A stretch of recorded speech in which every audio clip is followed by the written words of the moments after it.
আজকের ক্লাসে তোমাদেরকে স্বাগতম। আজকের ক্লাসে আমি তোমাদেরকে শেখাবো কি করে মুখে মুখে 2 থেকে 3 সেকেন্ডের মধ্যে কোনো সংখ্যার তোমরা বর্গমূল নির্ণয় করবে। এই ক্লাসটি তোমরা প্রথম থেকে শেষ পর্যন্ত দেখলে আশা করি তোমরাও 2 থেকে 3 সেকেন্ডের মধ্যে মুখে মুখে যে কোনো সংখ্যার বর্গমূল নির্ণয় করতে পারবে। চলো শুরু করি আজকের ক্লাস। দেখো, আমরা প্রথম টাইপ 1, এই টাইপ 1 এ শিখবো কোন পূর্ণবর্গ সংখ্যার বর্গমূল নির্ণয়।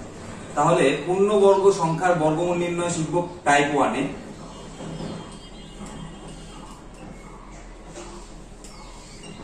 সংখ্যার বর্গমূল।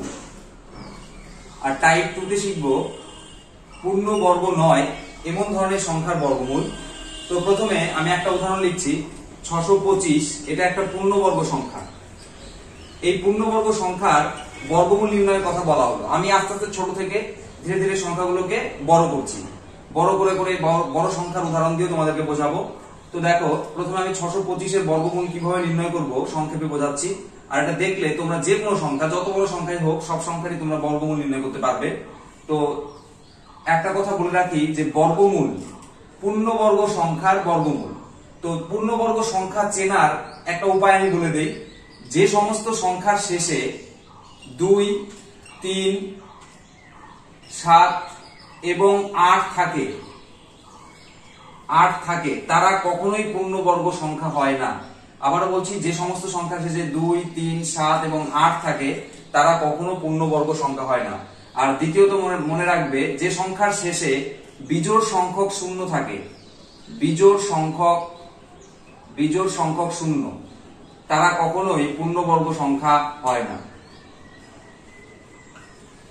তাহলে পূর্ণবর্গ হয় না এমন দুটা উদাহরণ আমি কিন্তু বলে দিলাম, একটা টিপস, যে 2, 3, 7 এবং 8 থাকলে সবার শেষে সেই সংখ্যাটা কখনোই পূর্ণবর্গ হবে না।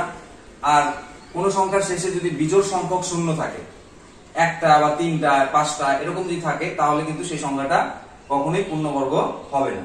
তো যাই হোক, টাইপ 1 এ আমরা আলোচনা করব পূর্ণবর্গ সংখ্যার বর্গমূল। আমি এখানে একটা পূর্ণবর্গ সংখ্যা টুকেছি 625, এর বর্গমূল আমাদেরকে নির্ণয় করতে বলছে।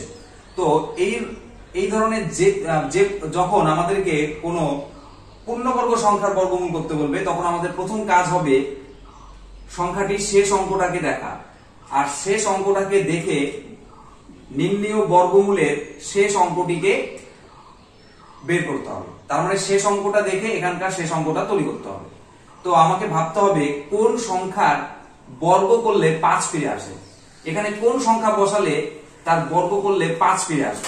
তো আমরা জানি, দেখো, একমাত্র 5-এরই বর্গ করলে 5 ফিরে আসে। কিভাবে 5-এর বর্গ করলে 5 ফিরে আসে? কারণ 5-এর সাথে যদি আমরা 5 গুণ করি, তবে আবার কিন্তু 25 ফিরে আসে। তাহলে 25 আসলে 5 ফিরে আসলো, 25 মানেই 5 ফিরে আসা। তাই এখানে আমরা নিঃসন্দেহে চোখ বন্ধ করে কত লিখবো? 5 লিখবো। তারপরে দ্বিতীয় কাজ হচ্ছে মনে মনে পেছন থেকে দুটি সংখ্যাকে বাদ দিয়ে দেওয়া গেল। তারপরে কাজ হলো যে সংখ্যাটা বাকি থাকবে সেই সংখ্যার থেকে ছোট কাছের পূর্ণবর্গ সংখ্যা আমাদের নির্ণয় করতে হবে। তাহলে 6 থেকে কাছের ছোট পূর্ণবর্গ সংখ্যা কত? 2 দুগুণে 4, তার মানে 4 একটা পূর্ণবর্গ সংখ্যা। 4-এর থেকে কিন্তু আর ছোট 6-এর কাছাকাছি পূর্ণবর্গ সংখ্যা নেই, কারণ 3 3 9, তাহলে 9টা হচ্ছে 6-এর থেকে বড়, তাই আমরা 9 নেব না। কত নেব? 4, কারণ 6-এর কাছের ছোট পূর্ণবর্গ সংখ্যা। তাহলে আমরা এখানে কত? 4। তো 4-এর বর্গ করলে কত পাওয়া যায়? 2, তাই এখানে আমরা কত লিখবো? 2। দেখো 25 বেরিয়ে গেল। তোমরা অবশ্য জানোই 625 এর বর্গমূল 25, এটা মুখে মুখে এমনিতেই মুখস্থই থাকে আমাদের। এবার ধীরে ধীরে আমি বড় বড় সংখ্যা দেব। তো এটা আবার বলে দিচ্ছি, প্রথম কাজ হবে পেছনের সংখ্যাটাকে দেখে, মানে পেছনের অঙ্কটাকে দেখে বর্গমূলেরও পেছনের অঙ্কটা নির্ণয় করতে হবে। তো আমরা দেখবো এখানে 5 আছে, তাহলে কার বর্গ করলে 5 ফিরে আসে? 5-এর বর্গ করলে আবার 5 ফিরে আসে, কারণ 5 5 25। ঠিক আছে, তারপরে আমাদের কাজ হবে পেছন থেকে দুটো সংখ্যাকে কেটে দেওয়া। তারপরে বাকি যে সংখ্যাটা থাকবে তার থেকে ছোট কাছাকাছি পূর্ণবর্গ সংখ্যাটা আমাদের বুঝতে হবে। 6-এর থেকে ছোট কাছাকাছি পূর্ণবর্গ সংখ্যা হচ্ছে কত? 4, তাই এখানে আমরা 4-এর বর্গমূল লিখলাম 2। এবারে দেখো, আমি আরো বড় পূর্ণবর্গ সংখ্যা নিচ্ছি। ধরো আমাদের বললো 5184। 1184, এটাও একটা পূর্ণবর্গ সংখ্যা। এই পূর্ণবর্গ সংখ্যার আমাদেরকে বর্গমূল নির্ণয়ের কথা বললো। সেই আগের একই নিয়ম অনুসারে আমরা কাজ করব। শেষ অঙ্কটাকে দেখে আমরা বর্গমূলেরও শেষ অঙ্কটি নির্ণয় করব। তো আমরা এখানে ভাববো এখানে কোন সংখ্যা বসালে তার বর্গ করলে 4 ফিরে আসবে। এখন ভাবো যে কোন সংখ্যার বর্গ করলে 4 ফিরে আসে। 2 এর বর্গ করলে 4 ফিরে আসে, কারণ 2 দুগুণে 4। আর দেখো আরো একটা সংখ্যার বর্গ করলে 4 ফিরে আসে, যেরকম 8 8 64। 8 আর 8 গুণ করলে কত আসে? 64। তার মানে কি 4 ফিরে আসে। তাহলে এখানে হয় 2 বসবে অথবা 8 বসবে। তো কোনটা বসবে সেটা আমরা একটু পরে দেখছি। তো এই স্টেপটা আমাদের শেষ হলো। তো পরের স্টেপটা কি, যে পেছন থেকে দুটি সংখ্যা মনে মনে বাদ দেওয়া। আমরা এখানে বের করে নিয়েছি 2 হবে অথবা 8 হবে, সেটা পরে আমরা ভাববো। এবার দেখো কি করলাম, যে পেছন থেকে দুটো সংখ্যা এবার বাদ দিয়ে দিলাম। তারপরের কাজ হচ্ছে সামনে যে সংখ্যাটা থাকবে তার কাছাকাছি ছোট পূর্ণবর্গ সংখ্যা খোঁজা। তো এখানে আছে 51, তাহলে 51 কাছাকাছি ছোট পূর্ণবর্গ সংখ্যা কত? 7 7 49, 8 8 64। 8 8 64 বেশি হয়ে গেল, 64টা বড় হয়ে যাচ্ছে 51 থেকে। আর 7 7 49, 49টা হচ্ছে কাছের 51 কাছের সব থেকে কাছের পূর্ণবর্গ সংখ্যা। তাই আমরা 49 এর বর্গমূল করলে কত হয়? 7। তাই এখানে আমরা 7 লিখবো। দুটো বদল কত লিখলাম? 7। এবার দেখো আমাদের পড়ে থাকলো এখানে 2 বসবে না 8 বসবে। এটা আমরা কিভাবে নির্ণয় করব? এটা একদম সিম্পল। কিভাবে, যে এই যে 7 বেরোলো, আমাদের সিম্পলি করতে হবে কি, 7 এর পরের সংখ্যা কত? 8।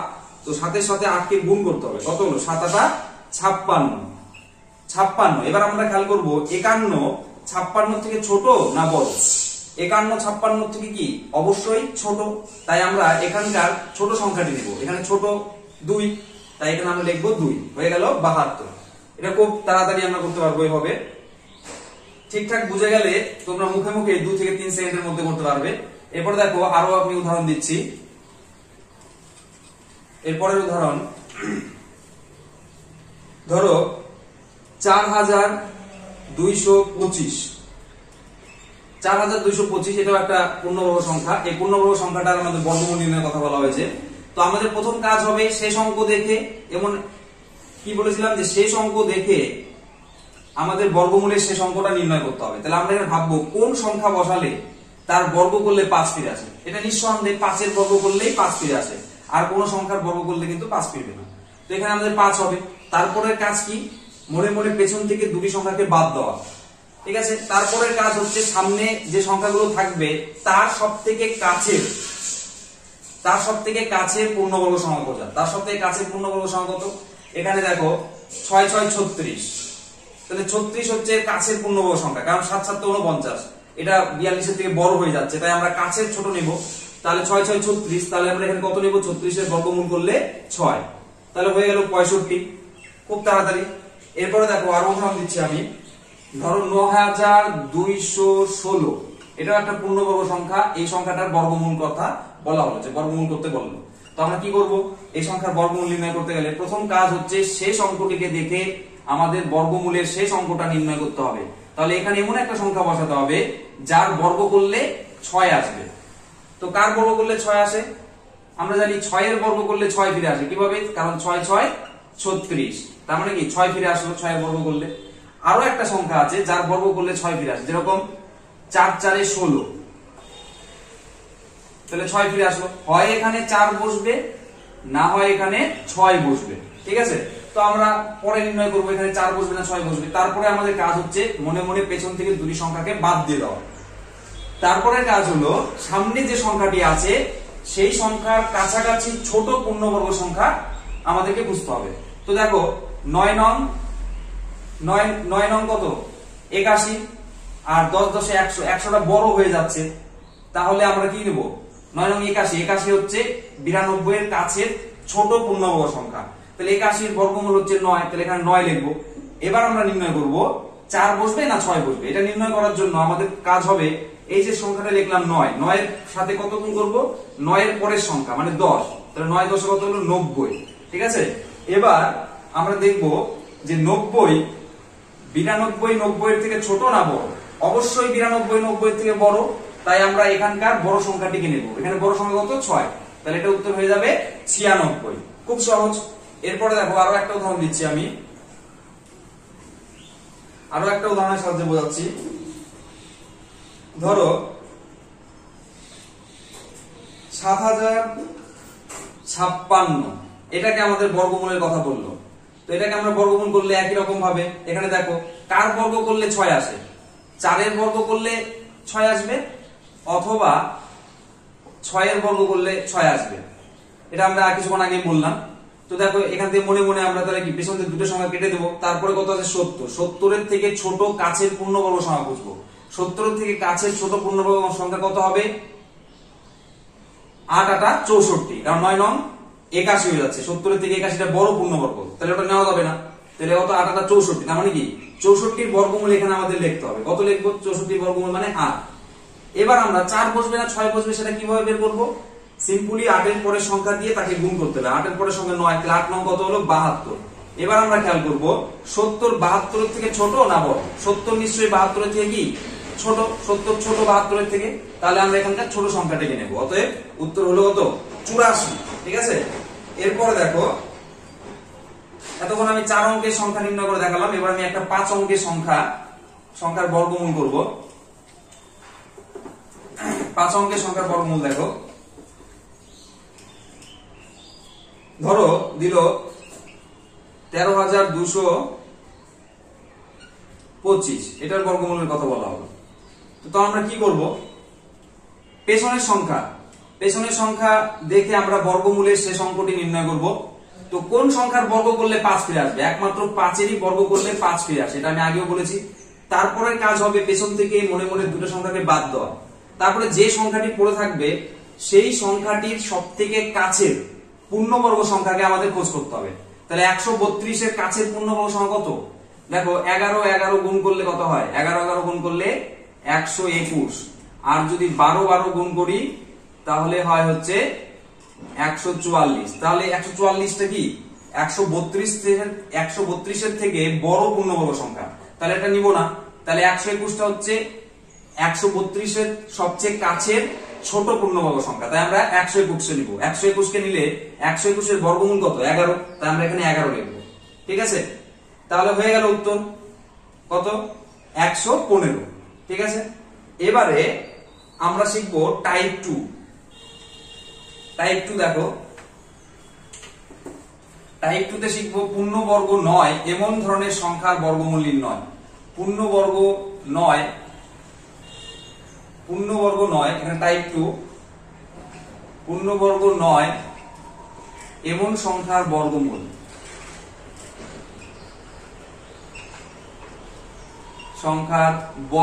নির্ণয়। ঠিক আছে, খুব সহজ। 2 একবার অভ্যাস করলেও তোমাদের খুব তাড়াতাড়ি অঙ্কগুলো করতে পারবে মুখে মুখে, এরকম কোনো টোকারও প্রয়োজন নেই। দেখো 30, এটা কোনো পূর্ণবর্গ কিন্তু সংখ্যা না, কথা এটাকে আমার বর্গমূল নির্ণয় করতে হবে। তো আমাদের কাজ হবে এর বর্গমূল নির্ণয় করার সময় আমরা খেয়াল করব যে এর কাছের পূর্ণবর্গ সংখ্যা কত, সব থেকে কাছে। ঠিক আছে, এবার আমরা ছোট খেয়াল করবো না, আমরা কি খেয়াল করব যে সবচেয়ে কাছে, ছোট হোক বা বড়, সবচেয়ে 30 এর সবচেয়ে কাছের পূর্ণবর্গ সংখ্যা কত? 30 এর হচ্ছে 25 একটা কাছে আছে, আর একটা আছে 36। তো কোনটা কাছে? 25 কাছে না 36 কাছে? অবশ্যই 25 কাছে। তাই আমরা এখানে 25 এর বর্গমূলটা এখানে লিখবো। এখানে লিখলাম 5। এবার দেখো 25 এর থেকে কিন্তু 30 বড়, তাই মানে কি 5 এর থেকে বর্গমূলটা কি একটু বড় হবে। যেহেতু 30, তাহলে 25 এর থেকে একটু বড় হবে, তার মানে 5 এর থেকেও বর্গমূলটা কি একটু বড় হবে। তাহলে কত বড় হবে এটা জানার জন্য আমাদের এখানে একটা যোগ চিহ্ন দিতে হবে। তো যোগ চিহ্ন দিলাম। এরপরের কাজ হচ্ছে এরকম একটা দাগ দেব। দাগ দিয়ে কি করব? এই যে 30, ঠিক আছে, 25 এর থেকে কত বড়? 5 বড়, কারণ 25 থেকে 25 বাদ দিলে 5 হয়, তার মানে 30টা 25 এর থেকে 5 বড়, তাই আমরা এখানে উপরে 5 লিখবো। এর পরের কাজ হচ্ছে 5 এর ডবলটা এখানে লেখা। 5 এর ডবল কত? 10 হয়ে গেল সিম্পলি। এখানে 5 আর 5 দিয়ে এটা কাটলে 1, 5 দুগুণে 10, মানে কত? হাফ। হাফ মানে কি 0.5। তো আমরা এটা করলে কত হবে? 5.5, এটা প্রায়। ঠিক আছে, প্রায় এটা আসবে। 30 এর যদি আমরা রুট ওভার করি তাহলে প্রায় 5.5 আসবে। এরপর দেখো আরো একটি সংখ্যা দিয়ে আমি বোঝাচ্ছি। ধরো 92 সংখ্যাটির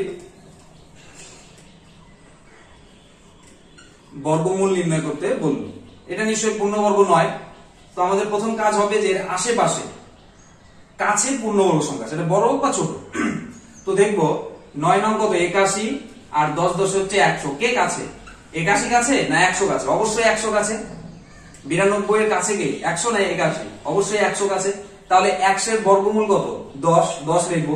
কিন্তু দেখো 92 কি 100 থেকে ছোট? তাহলে কত ছোট? তাহলে 10 এর থেকে নিশ্চয়ই কি এর বর্গমূলটা ছোট হবে। 92 এর বর্গমূলটা 10 এর থেকে নিশ্চয়ই ছোট হবে। তাই আমরা কি করব, এখান থেকে কত ছোট তাই জানার জন্য বিয়োগ চিহ্ন দিলাম। তো বিয়োগ দিয়ে এখানে কি করব, এরপর আমাদের কাজ হবে যে 100 থেকে 92 কত ছোট? 100 থেকে 92 কত ছোট? 8 ছোট। উপরে 8 লিখবো। আর সিম্পলি এটা ডবল আমরা এখানে লিখবো। ডবল মানে কত? 10 দুগুণে 20 হয়ে গেল। এবার আমরা কাটাকাটি করব। 2 দিয়ে কাটলে কত হবে? 4। 2 দিয়ে কাটলে কত হবে? 10। আর কাটবো না, তাহলে আমাদের কি ভাগ করতে একটু প্রবলেম হতে পারে। তো আমরা 10 বিয়োগ 4 কে যদি আমরা 10 দিয়ে ভাগ করি, সিম্পলি দশমিক 1 ঘর আগে যাবে। এটা বিয়োগ করলে কত হবে? 9.6। উত্তর বেরিয়ে গেল। এটা হচ্ছে প্রায়। সিম্পল, খুব সহজ। এরপরে আমি আরো একটা উদাহরণ দিচ্ছি, দেখো। ধরো 40 এর বর্গমূল নির্ণয় করতে বললো। তো আমরা কি করব? 40 এর বর্গমূল নির্ণয় করতে গেলে আমরা খেয়াল করব যে 40 এর কাছের পূর্ণবর্গ সংখ্যা কত। একটা 36 আছে আর একটা কত আছে? 49। কে কাছে? নিশ্চয়ই 36 কাছে, 49 একটু দূরে। তাই আমরা 36 এর বর্গমূল এখানে লিখবো। 36 এর বর্গমূল হচ্ছে 6। তো 36 এর থেকে 40 যেহেতু বড়, তাই 6 এর থেকে বর্গমূলটা কি একটু বড় হবে। 40 এর বর্গমূলটা নিশ্চয়ই 6 এর থেকে কি বড় হবে। তাই আমরা কত বড় হবে এটা জানার জন্য যোগ চিহ্ন দিলাম। এবার উপরে কত লিখবো? বলা হয়েছে আগে 36 থেকে 40 বিয়োগ করে কত হয়, মানে 40 36 থেকে কত বড়? 4 বড়। তাই আমরা এখানে 4 লিখলাম। ঠিক আছে। এরপরে কাজ হচ্ছে এটা ডবল এখানে লেখা। 6 দুগুণে কত? 12। এখানে 12 লিখে দিলাম। ঠিক আছে। এটাকে কাটাকাটি করবো। দেখো 4 দিয়ে 4 কে 4, 3 4 12। তাহলে এখানে 1/3 আছে। তাহলে 1/3 কে আমরা ভাগ করে দেখি। 3 দিয়ে 1 কে ভাগ করে দেখবো। দশমিক দিয়ে এখানে 0 নিলাম। 3 3 কে 9, এখানে 1, আবার দশমিক দিয়ে 0, এভাবে যেতেই থাকবে। ঠিক আছে। তো এখানে মোটামুটি আমরা লিখে দিলাম 0.3 ডট ডট। ঠিক আছে। তাহলে এটা কত হবে? 6.3 ডট ডট। ঠিক আছে। বা এরকম তোমরা লিখে দিতে পারো, শুধু এটা লিখেও প্রায় লিখতে পারো। বাস হয়ে গেল। খুব সহজেই আমরা যে কোনো সংখ্যা, সেটা পূর্ণবর্গ হোক বা পূর্ণবর্গ নয়, সব ধরনের সংখ্যার বর্গমূল শিখে গেলাম। তোমাদের এই ভিডিওটি কেমন লাগলো অবশ্যই মন্তব্য করে জানাবে। আর যারা এখনো আমাদের চ্যানেলটি সাবস্ক্রাইব করোনি, অবশ্যই আমাদের চ্যানেলটি সাবস্ক্রাইব করে আমাদের পাশে থাকবে।